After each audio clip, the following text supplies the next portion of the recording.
পাবনায় তীব্র শীত জেঁকে বসায় বিপর্যস্ত হয়ে পড়েছে জনজীবন। হিমেল হাওয়া আর ঘন কুয়াশার দাপট ভোর থেকে সন্ধ্যা পর্যন্ত।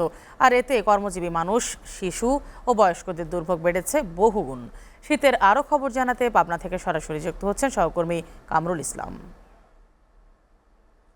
কামরুল, পাবনার শীতের প্রকোপ কেমন দেখছেন, বিস্তারিত জানতে চাই। ধন্যবাদ আপনাকে। আসলে উত্তরাঞ্চলের প্রবেশদ্বার পাবনা। উত্তরের হিমেল হাওয়ায় এবং পাবনা জেলাটা কিন্তু চারিপাশে নদী রয়েছে। পাবনা জেলার ঠিক দক্ষিণে রয়েছে পদ্মা, দক্ষিণে এবং পশ্চিমে রয়েছে পদ্মা নদী, ঠিক পূর্বে রয়েছে যমুনা নদী এবং উত্তরে রয়েছে কিন্তু চলন বিলাদূষিত ইছামতি এবং বড়াল নদী। এই নদী পরিবেষ্টিত পাবনায় জেলায় কিন্তু টানা 3 সপ্তাহ জুড়ে প্রচন্ড শীত, কুয়াশা এবং ঠান্ডা বিরাজ করছে, যার কারণে পাবনার জনজীবন অনেকটাই বিপর্যস্ত হয়ে পড়েছে। পাবনার যে সকল খেটে খাওয়া মানুষ বিশেষ করে তারা কিন্তু সবচেয়ে বেশি বিপাকে পড়েছে। পাবনা ঢাকা মহাসড়কের ঠিক আমি পাশেই দাঁড়িয়ে আছি। পাবনা থেকে যে সকল যানবাহন যাত্রীবাহী এবং পণ্যবাহী এছাড়াও ছোট ছোট যানবাহন যেগুলো প্রাইভেট গাড়িগুলো রয়েছে ঢাকাগামী যাচ্ছে এবং ঢাকা থেকে পাবনাগামী আসছে, সেই সকল যানবাহনগুলো কিন্তু বিশেষ করে রাত্রে এবং কুয়াশার কারণে অনেকটা ধীরে যাতায়াত করতে হচ্ছে। এক্ষেত্রে কিন্তু নির্দিষ্ট সময়ে যাত্রীরা তাদের গন্তব্যে পৌঁছাতে পারছে না এবং পাবনায় তীব্র শীত এবং কুয়াশার কারণে যারা শ্রমিক শ্রেণীর নিম্ন আয়ের মানুষ এবং বিশেষ করে কৃষক, এই সময় কিন্তু পাবনায় কৃষি প্রধান অঞ্চল পাবনা রয়েছে, এখানে পেঁয়াজ লাগানোর কিন্তু এখন উৎসব চলছে। এই সময় যারা সকালে যে সকল কৃষকেরা, যে সকল দিনমজুরেরা মাঠে বের হয় তাদের জন্য কিন্তু খুবই কষ্ট হচ্ছে। পাবনায় তাপমাত্রা 10 ডিগ্রি সেলসিয়াস থেকে 12 ডিগ্রি সেলসিয়াসের মধ্যে কিন্তু সব সময় ওঠানামা করছে। এক্ষেত্রে প্রচন্ড শীতে এই সকল কৃষকদের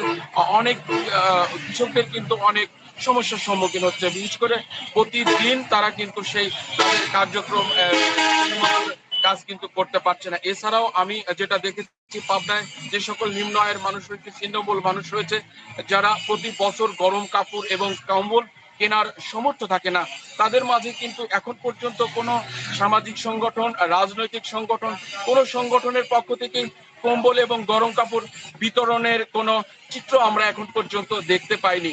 এর কারণে কিন্তু তারা অনেকটাই বিপাকে রয়েছে। এই শীত এবং ঠান্ডার কারণে পাবনায় নিউমোনিয়া, সর্দি, কাশি, বিশেষ করে শিশুদের কিন্তু এই সকল রোগ বেশি হচ্ছে। এক্ষেত্রে পাবনার প্রত্যেকটা উপজেলাতে এবং জেলা সদরের হাসপাতালগুলোতে ডায়রিয়া, নিউমোনিয়া এবং সর্দি জ্বরের রোগীর সংখ্যা কিন্তু অনেকাংশে বাড়ছে। এক্ষেত্রে স্বাস্থ্যসেবা দানকারী কর্তৃপক্ষ কিন্তু অনেক হিমশিম খাচ্ছে এবং এইরকম যদি ঠান্ডা এবং কুয়াশা আরো কিছুদিন যদি কন্টিনিউ হয় এবং চলমান থাকে, তাহলে কিন্তু যারা নিম্ন আয়ের মানুষ এবং প্রত্যহ জীবনযাপন করে বাইরে বের হয় তাদের অনেকেই কিন্তু কষ্ট হবে।